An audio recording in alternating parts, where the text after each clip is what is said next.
and payment system. So if you're buying drinks or merchandise, you can only pay with the wristband this year. You can't use cash, but here's how it works. You get your wristband for free down here at Festival. They have some kiosks around where you can pick yours up.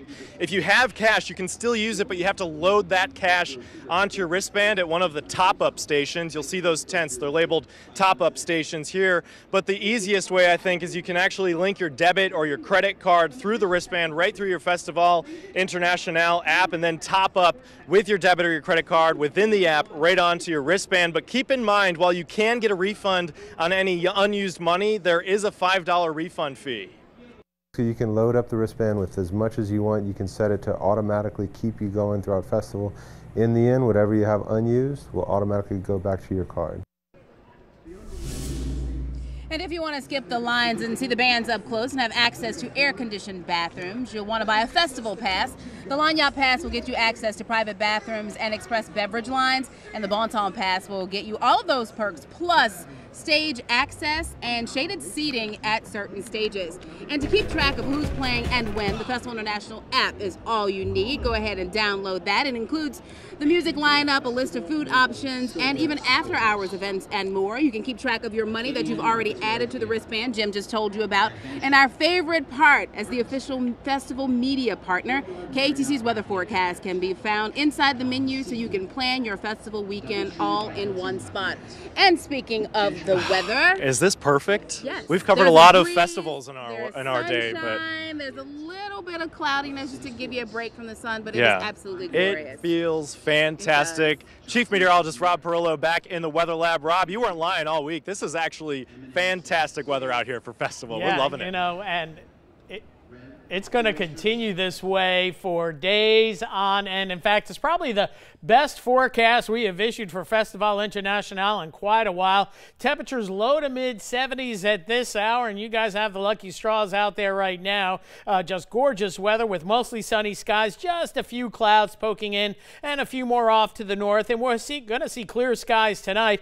Temperatures fall nicely. It's just simply magnifique. Mild early with a slight chill later on tonight. 72 degrees at 6 o'clock, dropping down to about 63 by 10 p.m. tonight. That's 22 Celsius, down to about 17 C for later on tonight. And over the next 24 hours, our temperatures eventually get down into the low to mid 50s by morning.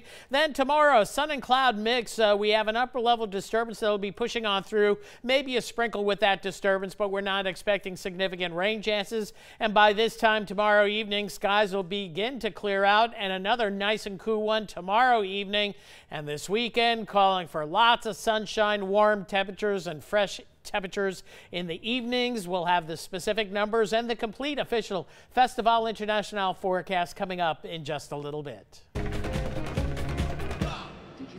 Thanks, Rob. And back out here live at Festival International, we do want to tell you about some heightened security measures for Festival this year. Here are some of those additions. Surveillance has been increased by the Lafayette Police Department, and shows on Friday and Saturday will end no later than 10 o'clock. The shuttle stop has also been changed. This year it's located at the intersection of Lee and Berry Streets, and LUS has installed brighter, more cost-efficient LED lights in an effort to increase visibility down here at night.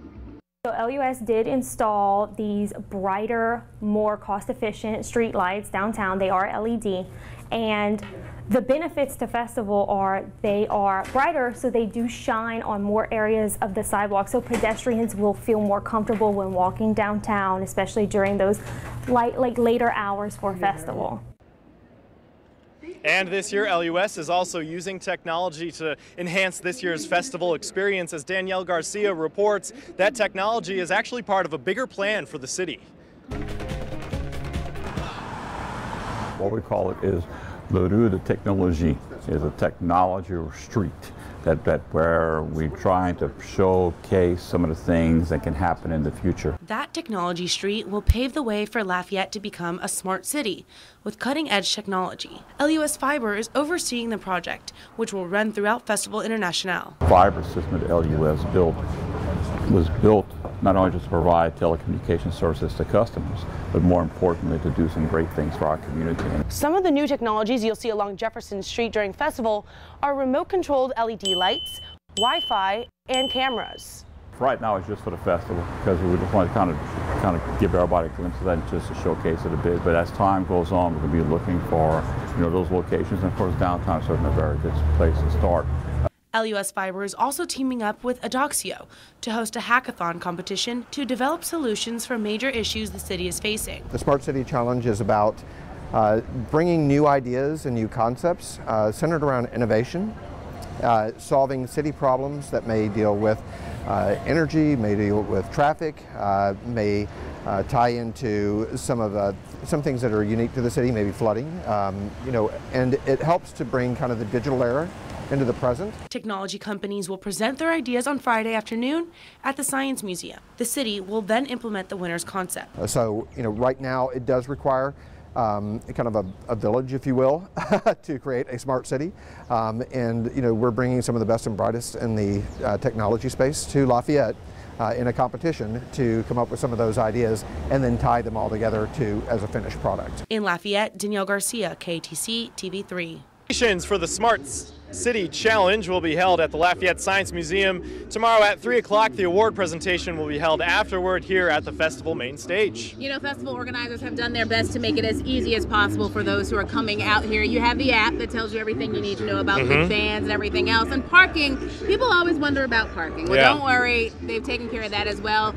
This year again, the festival shuttle is available. You park at Acadian Field and get on board until Sunday. Every night until Sunday, the shuttle is available. Starts at Acadian Field and drops off at the corner of Lee and Berry Streets right here in downtown Lafayette. Rides start at 4 o'clock tomorrow and then at 10:30 in the morning on Saturday and Sunday. And the shuttle will run every 15 minutes.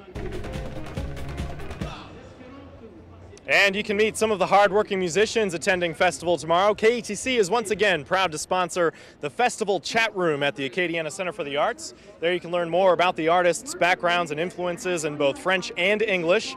And while hearing acoustic performances as well, the chat room will be open tomorrow from 6 until 9:30. Then it reopens Saturday from 1 until 7:15, and again on Sunday afternoon from noon until 6 o'clock. And you know, when you have all this music from all over the world right here in one place, music equates dancing. Yeah, it does. Too bad I have two left feet over here. Don't worry, there's something you can do to take care of that. There are dance lessons available at Festival International. Our Abby Breitenbach has that story.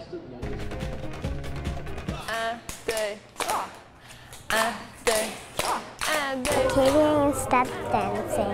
It's a little bit hard and a little bit loud. But learning Acadian step dancing is connecting little Elodie Dugas-Holly with her roots. Her mom comes from Nova Scotia, where the group teaching the dance lessons hails from. I think it's important because we have similar traditions. The group is here with Congrès Mondial Acadien. They attend Festival International regularly, and this year they're in town promoting their own event for families of Acadian descent happening next year. The 10th to the 24th of August.